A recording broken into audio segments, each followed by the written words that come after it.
Kunning muhim va dolzarb yangiliklari bilan dunyo yangiliklari o'z ishini boshladi. Putin Qozonga hujum uchun Ukrainaga qat'iy javob qaytarishini aytdi. Ramzan Qodirov faxriy jurnalist bo'ldi. Fidan Damashqda Jo'loniy bilan uchrashdi. Ukraina Moskvagacha yetib boradigan dronlar ustida ishlamoqda. Tojikistonda 20 dan ortiq odam sirli ravishda o'ldirib ketildi. Bolalar sovuqdan muzlayapti. BMT vakillari qish falastinliklar hayotini yanada og'irlashtirayotganini ma'lum qildi. Qatar Yevropaga gaz yetkazib berishni to'xtatish bilan tahdid qildi. Putin Qozonga hujum uchun Ukrainaga qat'iy javob qaytarishini aytdi. Rossiya prezidenti Vladimir Putin Qozonga uyushtirilgan uchuvchisiz samolyot hujumi uchun Ukrainaga javob qaytarish bilan tahdid qildi. Bu haqda 22-dekabr kuni videokonferens aloqa orqali yangi obyektlarni ishga tushirish marosimida so'z ochdi. Kimki yurtimizda biror narsani yo'q qilishga qanchalik urinmasin, buning uchun o'z mamlakatida bir necha barobar katta halokatga duchor bo'ladi va mamlakatimizda qilmoqchi bo'layotgan ishlaridan ham pushaymon bo'ladi degan prezident. Shuningdek, Putin Tatariston raisi Rustam Minnixanovga ham murojaat qilib, mintaqa hukumati Qozondagi hujum oqibatida zarar ko'rgan hamma narsani tiklab olishiga ishonch bildirgan va yordam qilishga va'da bergan. Biz olg'a intilamiz, nafaqat kimdir bizga yetkazmoqchi bo'lgan zararni tiklaymiz, balki bundan ham katta sur'atlar bilan olg'a boramiz degan Rossiya yetakchisi. Ramzan Qodirov faxriy jurnalist bo'ldi. Checheniston Respublikasi rahbari Ramzan Qodirov faxriy jurnalist sifatida tan olindi. Bu haqda Qodirov Telegram kanalida ma'lum qildi. 17-dekabr Grozniy shahrida Ahmad Hoji Qodirov xotirasiga bag'ishlangan Oltin qalam xalqaro jurnalistik mukofotni topshirish marosimi bo'lib o'tgan. Tadbir doirasida Checheniston rahbariga ommaviy axborot vositalari sohasini rivojlantirish uchun zarur shart-sharoitlar yaratilgani va jurnalistlar hamjamiyatini jahon miqyosida qo'llab-quvvatlagani uchun diplom topshirilgan. Bundan tashqari Qodirov taniqli jurnalistlarga mukofotlar topshirgan. Xususan, Rossiya davlat teleradio kompaniyasining harbiy muxbiri Aleksandr Sladkov mukofotning Grand Prisini qo'lga kiritgan. Checheniston rahbari shuningdek harbiy muxbiri va Donetsk davlat teleradio kompaniyasi direktori Andrey Rudenkoga Checheniston Respublikasida xizmat ko'rsatgan jurnalist faxriy unvonini bergan. Fidan Damashqda Jo'loniy bilan uchrashdi. Turkiya tashqi ishlar vaziri Xoqon Fidan Damashqda Suriyada hokimiyat tepasiga kelgan Hayat Tahrir ash-Shom guruhi rahbari Ahmad ash-Sharo Muhammad al-Jo'loniy laqabi bilan uchrashdi. Turkiya tashqi ishlar vaziri Xoqon Fidan Damashqda Suriyada hokimiyat tepasiga kelgan Hayat Tahrir ash-Shom guruhi rahbari Muhammad ash-Sharo bilan uchrashdi. Bu haqda Turkiya tashqi ishlar vazirligi xabar berdi.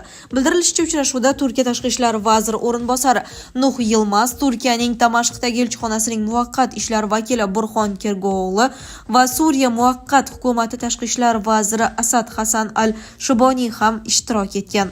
Damashqdagi muzokaralar yakunlanganidan so'ng Fidan va ash-Sharo qo'shma matbuot anjumanida chiqish qildi. Suriyada yangi davr boshlandi va men vazir Fidanni Damashqda kutib olishdan mamnunman. Suriya kelajagi bilan bog'liq muammolar va masalalarni batafsil muhokama qildik. Biz hukumatning kelgusidagi faoliyati haqida gaplashdik. Xususan, Mudofaa vazirligining ahamiyati va qurol faqat davlat nazoratida bo'lishi kerakligini ta'kidladik. Davlatdan boshqa hech bir guruh qurolga ega bo'lmasligi kerak. Bizning nazoratimiz ostidagi yoki YPG nazorat ostidagi hududlarda hech bir guruhning qo'lida qurol bo'lishini qabul qila olmaymiz, dedi Ahmad ash-Sharo. Shuningdek, u inqilobning boshidanoq Turkiya Suriya xalqini qo'llab-quvvatlaganini ta'kidladi. Ash-Sharo Turkiya va Suriya o'rtasidagi strategik aloqalarning qanday rivojlanganini ham muhokama qilganliklarini bildirib, ikki davlat o'rtasidagi siyosiy, iqtisodiy va ijtimoiy strategik aloqalarga e'tibor qaratdi. O'z navbatida Xoqon Fidan Suriyadagi eng og'ir va qorong'u davr ortda qolganini va bundan yaxshi zamonlar kelishini ta'kidladi.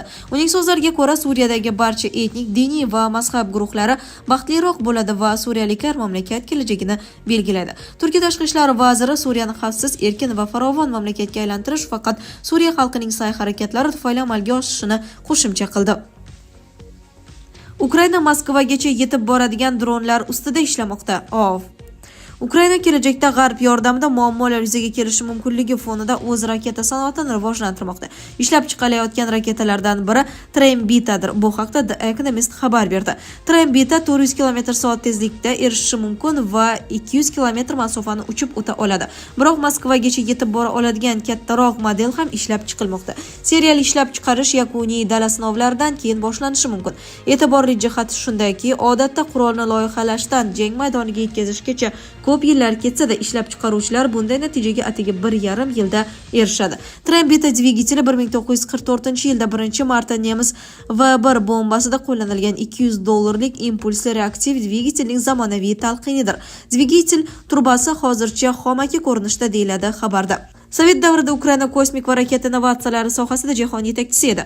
Dnepr shahrida joylashgan Yujmash zavodida 4 avlod strategik raketalar ishlab chiqarilgan. Ammo bu 1994-yilgacha Budapesht memorandumiga ko'ra Ukraina xavfsizlik kafolati evaziga o'zining yadroviy kichik ballistik raketalarini bergunga qadar davom etdi. Tojikistonda 20 dan ortiq odam sirli ravishda o'ldirib ketildi. Tojikistonning So'g'di viloyati Kanibodom tumanida 20 dan ortiq kishi sirli ravishda o'ldirib ketildi. Bosh prokuratura qotillikda gumonlanib 4 kishi hibsga olinganini ma'lum qildi. Bu haqda Sputnik Tojikiston xabar berdi. Bir necha oilalarni o'ldirishda gumonlanayotgan shaxslarga nisbatan jinoyat ishlari qo'zg'atilgan. Qamoqqa olingan 4 tala shaxs ham 26 yoshdan 36 yoshgacha bo'lgan erkaklar bo'lib, ular Kanibodomning Gulbog', Loluxti va Hamrabay qishlog'i jamoatlarida tug'ilgan. Prokuratura tergovchilarining ishi mamlakat rahbariyati tomonidan bevosita nazorat etilayotgani va tergov davom etayotganini ta'kidladi. Eslatib o'tamiz, Konibodamdagi qotilliklar zanjiri 2024-yilning aprel oyida boshlangan bo'lib, bu voqealar bir-biriga bog'liqmi yoki alohida hodisalarmi hozircha noma'lum. Ushbu tumanda allaqachon 20 dan ortiq odam sirli tarzda halok bo'lgan va hukumat hanuzgacha bu jinoyatlarni fosh eta olmayapti. Bolalar sovuqdan muzlayaptimi? BMT vakillari qish falastinliklar hayotini yanada og'irlashtirayotganini ma'lum qildi. G'azoda davom etayotgan harbiy harakatlar va qishki jalalar odamlar turmushini yana og'irlashtirib, ularga ocharchilik xavfini solishda davom etmoqda. Birlashgan Millatlar Tashkilotining insonparvarlik tashkilotlari vakillari ta'kidlashicha, G'azo butun boshli qabristonga aylanib qolgan. Dunyo bu odamlarning holi nima kechayotganini ko'rmayapti. Bunday sharoitda oilalarning boshpana qiladigan joyi yo'q, dedi BMTning Falastin qochqinlari ishlash bo'yicha agentligi vakili Luiza Ueterich. BMT bolalar jamg'armasi vakili Rosalia Bolan ham tashvishli chiqish qildi. U sektordagi oziq-ovqat inqirozining ko'lamiga e'tibor qaratib, ayollar va bolalarning 96% dan ortig'i to'yib ovqatlanmasligini ma'lum qildi. Odamlar nafaqat jismoniy, balki ruhiy azob-uqubatlarni ham boshdan kechirmoqda. Bolalar sovuqdan muzlashyapti, yomg'irda ivishyapti, oyoq yalang yuribdi. Men haligacha yozgi kiyimda yurgan ko'p bolalarni ko'ryapman. Ovqat pishirishga gaz uzilganidan so'ng ko'pchilik bolalar o'tin uchun chiqindilar orasida plastik terishga majbur bo'lyapti, dedi u. Kuchli yomg'irlar davom etishi haqidagi prognozlarni hisobga olib, Ueterich G'azo aholisini qo'llab-quvvatlash uchun hududga yordam yetkazish o'ta muhimligini ta'kidladi. Chunki G'azo aholisi Isroil bombardimonlari tufayli o'z uylarini qayta tark etishga majbur bo'lmoqda. Ularda yomon ob-havodan himoyalanish uchun zarur vositalar yo'q. Ko'pchilik matodan qilingan chodirlar ostida yashirinmoqda. Ularning hatto suv o'tkazmaydigan boshpanalari ham yo'q. Bu yerdagi binolarning 69% zarar ko'rgan yoki butkul vayron bo'lgan, dedi u. Qatar Yevropaga gaz yetkazib berishni to'xtatish bilan tahdid qildi. Yevropa ittifoqining korporativ barqarorlik direktivatsiyasi Dohada norozilikni keltirib chiqardi. Qatar energetika vaziri va Qatar Energy kompaniyasi rahbari Saad Al-Kabning so'zlariga ko'ra, Yevropa ittifoqi davlatlari inson huquqlarini buzgani yoki atrof muhitga zarar yetkazganlik ayblovlari bilan amirlikda jarimaga tortsa, shunday holat sodir bo'lishi mumkin. Financial Times ma'lumotlariga ko'ra, hujjat Yevropa ittifoqi mamlakatlarini kompaniyalar uglerod chiqindilari, inson huquqlari va mehnat huquqlari bo'yicha Yevropa ittifoqi talablariga rioya qilmasa, ularga butun dunyo bo'ylab yillik daromadlarning 5% gacha jarima solishga majbur qiladi. Agar Yevropaga borib daromadimning 5% ni yo'qotsam, u yerga bormayman. Qatar Energy'ning 5% daromadi Qatar davlati daromadining 5% ni bildiradi. Bu xalqning puli. Menimcha, hech kim bunday tarzda pullarini yo'qotishga rozi bo'lmaydi, dedi Al-Kabi Financial Times nashriga bergan intervyusida. Sizlarga yetkazmoqchi bo'lganlarimiz shulardan iborat edi. Dunyo yangiliklaridan uzoqlashmang.